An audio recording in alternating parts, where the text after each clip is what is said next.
My brother kicked me out to throw his party while I covered his debts, so I moved out quietly and took everything he trusted me with. I'm a 28-year-old guy who's spent most of my life quietly carrying the weight of my family's problems.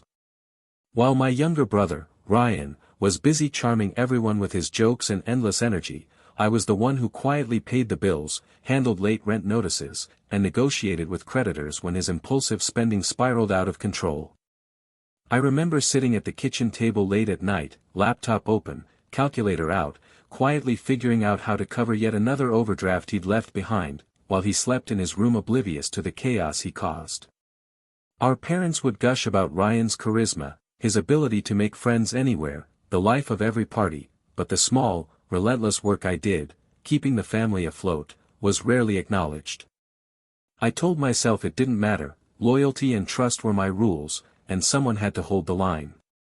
I found pride in being the reliable one, the backbone, the responsible older brother, even if it meant swallowing frustration and staying silent. Ryan had this effortless way of walking into a room and immediately making everyone laugh, his energy infectious, while I got stuck in the shadows, keeping the lights on, literally and figuratively. I would hear him on the phone, bragging to his friends about how carefree life was, how he didn't have to worry about bills because I've got it all figured out, completely oblivious that I was the one footing half of his nonsense. It stung sometimes, yeah, the way people praised him for doing nothing and ignored all the invisible labor I carried. But I kept my mouth shut, telling myself family comes first, that someday it would all pay off, that my patience was its own reward. I didn't know then that the very trust one had in him, the faith I placed in our bond, was about to become the thing he would exploit in a way I never saw coming. Every day, I reminded myself that being responsible meant making sacrifices, letting others shine while I worked in silence. But the quiet gnaw of frustration was always there, like a low hum beneath everything else, a signal that what I gave was expected, never appreciated.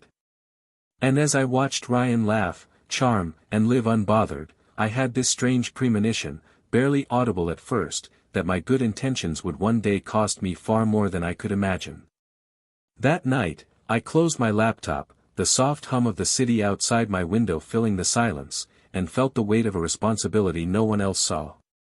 Something was brewing, and I couldn't yet tell how bad it would get. I never expected a simple announcement to shake me this badly. Ryan waltzed into the living room one Friday evening, grinning like he'd won the lottery. "I'm throwing a huge party at the house this weekend," he declared, tossing his phone onto the couch as if the news was the most exciting thing in the world. At first, I forced a smile, trying to match his energy, but the knot in my stomach tightened when I realized he hadn't even asked me if it was okay. I'd been juggling overtime hours, catching up on bills, and covering his rent for the month, again, while he planned what he called the event of the year. I tried to reason with him, my voice low but firm. "Ryan. We need to talk about the bills and stuff first. I've been covering your debts all month. Maybe we should sort that out before inviting half the neighborhood." He laughed, a sharp, careless sound. "Relax, man. I've got it handled. You worry too much. Just enjoy life for once." I wanted to scream, to tell him that I was the one handling it all while he was off pretending he was king of the house, but the words stuck in my throat. Instead, I nodded, biting my tongue, the familiar frustration curling in my chest. I could feel the tension in the air as I watched him start posting invites online, tagging friends, sending messages, all while I cleaned up the kitchen, stacked unpaid bills, and made mental notes of everything I still needed to cover. Our parents peeked in occasionally, smiles plastered on their faces, whispering about how Ryan just knows how to have fun, while ignoring the fact that I was the one quietly keeping everything together. I realized, with a sinking feeling, that no one, not Ryan, not Mom, not Dad, actually saw the work I put in. That night, I stayed up late, reviewing spreadsheets, calculating expenses, mentally bracing myself for the chaos I knew was coming. I felt exhausted and invisible, a ghost in my own home. And deep down, I couldn't shake the creeping thought that this party, this so-called celebration, would mark the beginning of a shift, a moment where everything I'd silently carried might finally be tested in ways I wasn't ready for. By Saturday morning, the first signs of disrespect were already crawling under my skin like ants. Ryan had started rearranging the living room for his party, moving furniture without a word, shrugging off my protests with that same careless grin. "Relax, man, it's just a few chairs," he said, but the way he said it made my chest tighten. I had spent years quietly paying his bills, covering his mistakes, keeping our lives afloat, and here he was, acting like he owned every inch of the house I'd helped maintain. Even our parents didn't bat an eye, they wandered in occasionally, smiling at Ryan's antics, offering no acknowledgement of my presence or effort.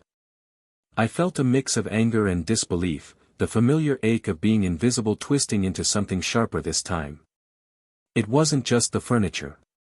Ryan started speaking over me in conversations with friends, dismissing my suggestions, and joking about how serious and boring I always was. "Come on, loosen up, man. You need to have fun for once," he teased, smirking when I opened my mouth to respond. I wanted to shout, to make him feel the weight of everything I'd done for him, but the words faltered, swallowed by years of habit, letting him shine while I stayed in the background. I caught glimpses of my own reflection in the glass of the windows, tired eyes, clenched jaw, the shadow of frustration I had long tried to hide. Even the house itself seemed to mock me, the sticky fingerprints on the counter from pre-party prep, the music blasting through rooms I'd cleaned and organized countless times, the laughter of guests echoing while I stayed in the corner, silently stewing. I realized that my sacrifices had become invisible, expected, and dismissed, and that realization cut deeper than any argument could. And as I watched Ryan flit around the house, charming everyone and taking credit for what I had maintained, a quiet storm of resentment began to build inside me. I knew, with an uneasy certainty, that what was coming next would test every ounce of patience and loyalty I had left. The moment hit me like a punch I didn't see coming. Ryan, grinning like he owned the world, marched into my room that evening and said, "Hey, I need this space for the party. You're sleeping on the couch tonight." I froze, staring at him, heart hammering, disbelief knotting my stomach. Every late night, every bill I'd quietly paid, every call to creditors, every moment I sacrificed for him, it all vanished in his smug words. "Wait, what?" "This is my room," I stammered, anger and humiliation rising at the same time. He waved his hand dismissively, the grin never leaving his face. "Yeah, but it's party time. Don't worry, you'll survive." I couldn't speak for a moment. My mind raced through years of covering for him, protecting him from consequences, carrying his burdens while he partied, while he charmed everyone else. I felt the walls close in, the room suddenly smaller, suffocating. As the reality hit me, Ryan didn't just take me for granted, he was actively exploiting me, disregarding me, kicking me out of the life I had built silently. I could hear the thumping bass from downstairs, the laughter of his friends, his carefree voice filling the house like a mockery of everything I'd done. Our parents peeked in briefly, smiled, and walked away, saying, "He's just excited, don't be mad," as if I were the unreasonable one. I swallowed the lump in my throat, my jaw tight, trying to keep my composure. The familiar mix of anger, betrayal, and disbelief churned in my chest. I realized that staying passive any longer might cost me even more, my dignity, my peace, maybe even my sanity. And as Ryan started moving his speakers into my space, oblivious to the storm he'd unleashed, I felt the first flicker of resolve ignite inside me. This wasn't just about a room anymore, it was about every debt I'd covered, every favor I'd done, and the trust one had given him blindly. I just didn't yet know how I would respond, but I knew the balance of power had shifted in ways he hadn't anticipated. I sat on the edge of the couch that night, listening to the distant laughter and music from Ryan's party, and felt something inside me snap. All those years of silently paying his bills, covering for his mistakes, putting my life on hold, it hit me that none of it mattered to him, or to anyone else. I could confront him, make a scene, yell, scream, let the world see how badly I'd been treated, but I knew that wouldn't give me the control I needed. Instead, I decided to leave quietly, to take what was rightfully mine without giving him the satisfaction of a spectacle. I began packing essentials, my laptop, important documents, the records of everything I'd handled for him. Every item in my hands felt heavy with years of unnoticed labor, with sacrifices no one ever acknowledged. I moved methodically, almost ceremoniously, shutting drawers, tucking away bills, securing passwords and account information he'd entrusted me with without a second thought.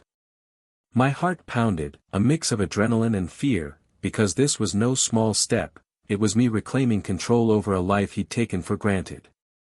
I glanced around the house, the sticky floors, the noise downstairs, the chaos he'd created with no consideration for anyone else, and felt the weight of betrayal settle fully on my shoulders. I realized I was not just moving out physically, but emotionally severing the strings that tied me to years of being invisible. The thought that Ryan trusted me so blindly made the moment bittersweet. I could almost hear him laughing in his oblivion, thinking he'd get away with everything again, completely unaware of what I was about to do. My hands trembled slightly, not from fear but from anticipation. I finally had the power he never imagined I could wield. As I zipped up the last bag, I felt a calm clarity settle in. The storm hadn't hit yet, but I knew the next days would change everything, and I was ready to let it unfold on my terms. It hit me like a wave the next morning when I went through the documents and accounts Ryan had left in my care. I knew he was careless with money, but I hadn't realized just how much he depended on me: bank accounts, credit cards, online passwords, even joint investments, all completely unguarded, completely under my control. Every late rent payment I'd covered, every debt I'd quietly cleared, every favor I'd done for him over the years, it had all added up to an unexpected treasure trove of leverage. My chest tightened, a strange mix of vindication and awe. He had trusted me blindly, never once questioning the loyalty he assumed was infinite. I sat back, letting the magnitude of it all sink in, my mind spinning with possibilities. I traced through spreadsheets, old receipts, and bills, realizing the sheer scale of what I'd been managing for him. The more I dug, the more I understood the irony. All these years I'd been the invisible backbone of his life, the one silently keeping chaos at bay, and now, for the first time, that trust was mine to wield. I could feel the adrenaline prickling at my skin, the familiar ache of frustration giving way to sharp clarity. I thought about the years I'd swallowed humiliation, hidden my anger, carried his burdens without recognition, and the thought of finally reclaiming what was mine made my hands tingle. But it wasn't just financial. It was emotional, strategic, and psychological. I realized I had an unprecedented understanding of his weaknesses, his patterns, the blind spots he never noticed. And with that, I felt a subtle shift, a new power coursing quietly beneath the surface. For the first time, I wasn't just the responsible older brother being taken for granted, I was someone who could change the rules of the game entirely. As I stared at the stacks of accounts and debts, I felt a chill run down my spine, knowing this quiet advantage was the key to turning the tables, and that Ryan had absolutely no idea it was coming. I thought I knew exactly how Ryan would react to my distance, to my quiet departure, but I was dead wrong.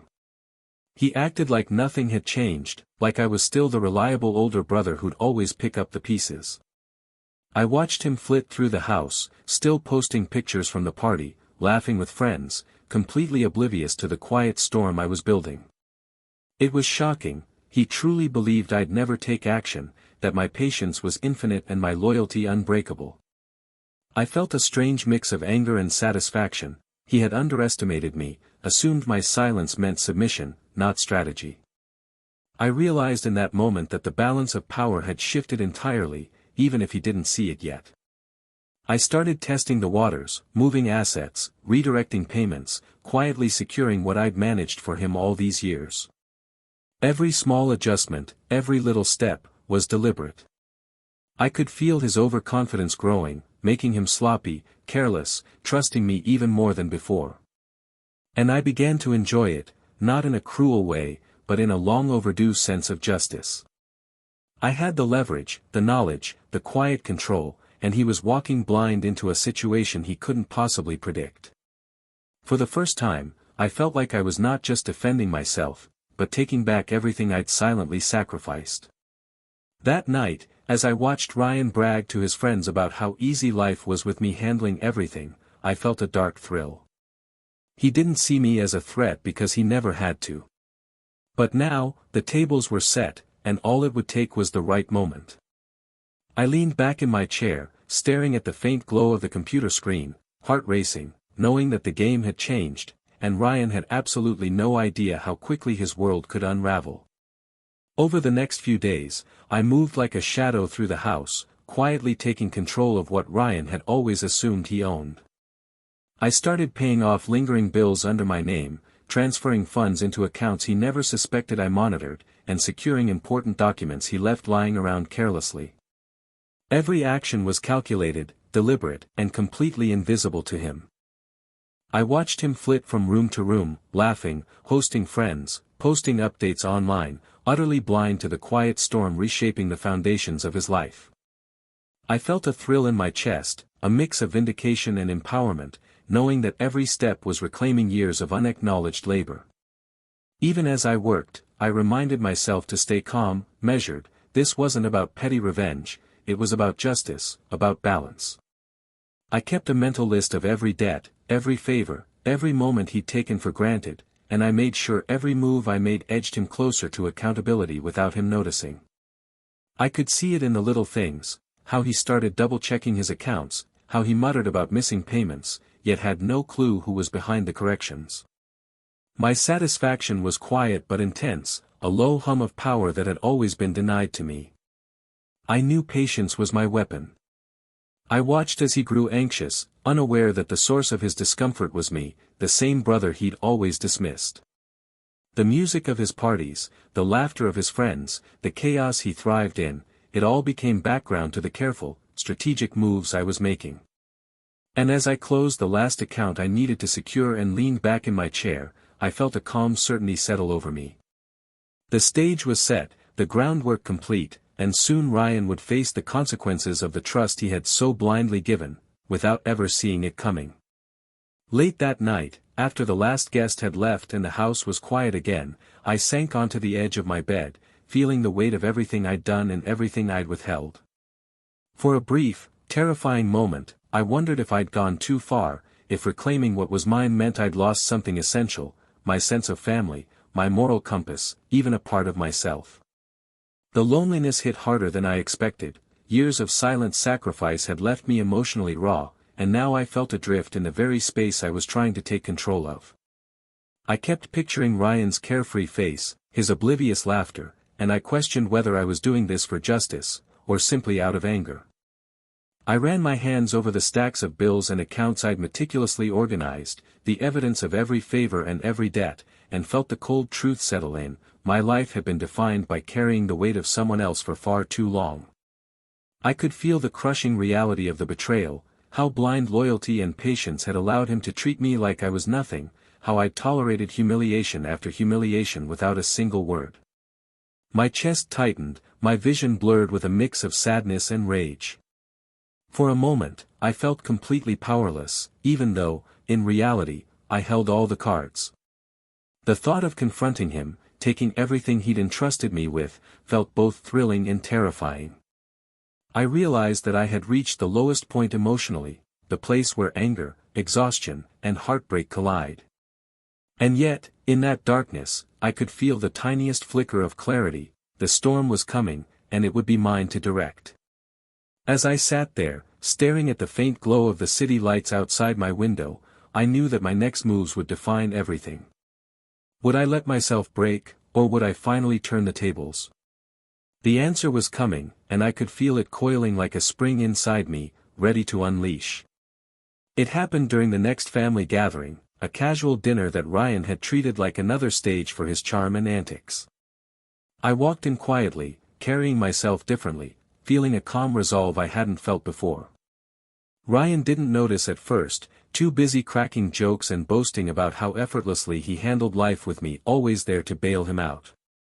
But as the evening wore on, I began laying out the evidence, calculated, controlled, and impossible to ignore. Ryan, remember the rent you didn't pay last month? Or the bills I've been covering for years? I said softly, letting each word land like a weight. His friends froze, parents glanced between us in confusion, and for the first time, Ryan's carefree grin faltered. He stuttered, trying to laugh it off. You don't get it, man. I was just joking. I shook my head, letting the gravity of the years of unseen labor speak louder than words. I revealed how much he'd relied on me blindly, how every debt, every misstep, every careless choice had been quietly covered by my patience and sacrifice. You've taken my trust for granted, I said, my voice low but firm, and I'm done being invisible in my own home. The room went silent. Ryan's face turned pale, his usual charm failing him, as the family began to grasp the scale of what I'd been carrying. It was the first time anyone had truly seen me, the first time they understood the invisible labor, the endless patience, the quiet sacrifices that had defined my life. Ryan's panic was subtle at first, shifting eyes, trembling hands, but growing, inevitable. I could see him realizing that the balance of power had shifted, and that the brother he'd underestimated for years had finally taken control. And as I watched him falter under the weight of truth, I felt a quiet satisfaction settle in, knowing that the reckoning I'd been waiting for was finally unfolding. The aftermath was surreal. With the evidence laid bare, Ryan was left speechless, scrambling to explain himself, but no excuses could undo the years of negligence and entitlement. I calmly took control of the accounts he had trusted me with, redirecting funds, securing assets, and ensuring that nothing he relied on would slip through my fingers again. Every late payment he had avoided, every debt he'd ignored, every favor I'd silently performed was now accounted for, right where it belonged, under my watch.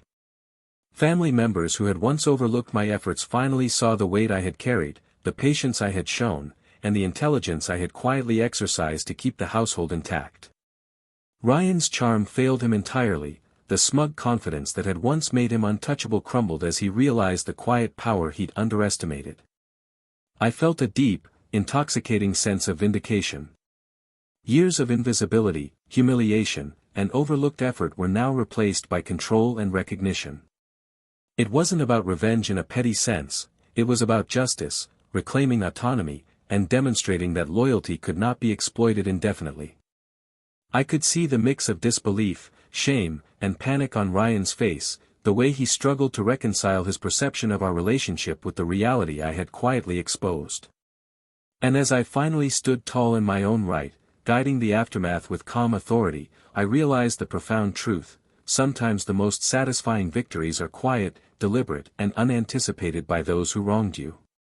Even as the tension in the room lingered, I felt a sense of freedom settle over me, a clarity I had never known before. The house, once a stage for his recklessness, now reflected my careful stewardship and measured control. Ryan's lessons were harsh but undeniable: blind trust and arrogance can lead to ruin when faced with someone who has quietly learned to wield responsibility as power. And as I stepped back, letting the gravity of the moment sink in, I understood that the real payoff wasn't just financial, it was the restoration of dignity, respect, and the certainty that I would never again be invisible in my own life. After everything had settled, I moved out into my own space, carrying only what was mine and leaving behind the chaos Ryan had created. For the first time in years, I felt a sense of peace that wasn't tied to sacrifice or obligation, it was just mine. I reflected on everything I had endured, the silent labor, the constant stress, the invisible weight of someone else's irresponsibility, and how I had tolerated it for far too long. I began setting clear boundaries, not just with Ryan, but with anyone who had previously assumed my patience was infinite.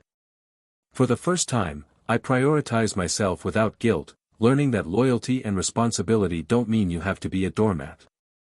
The healing process wasn't instant. Some days the anger bubbled up, the memories of betrayal stung, and I questioned if I had done the right thing. But gradually, as I built routines for myself, managed my own life without interference, and reclaimed the control I'd lost, a profound sense of empowerment took root. I no longer felt invisible, undervalued, or exploited. I was finally the person I had been silently preparing to become for years. Ryan attempted to reach out a few times, trying to charm or manipulate, but I realized I didn't owe him anything. My life had been reclaimed, on my terms, and that was enough. Sitting in my quiet apartment, watching the city lights glow beyond my window, I felt the true victory. I had survived betrayal, taken back control, and finally established boundaries that protected my dignity. I understood that loyalty is powerful, but self-respect is paramount. And as I let the past settle behind me, I realized the ultimate lesson: sometimes walking away quietly, reclaiming what's yours, and refusing to be exploited is the most satisfying revenge of all. The chapter with Ryan was over, but the story of my empowerment had just begun.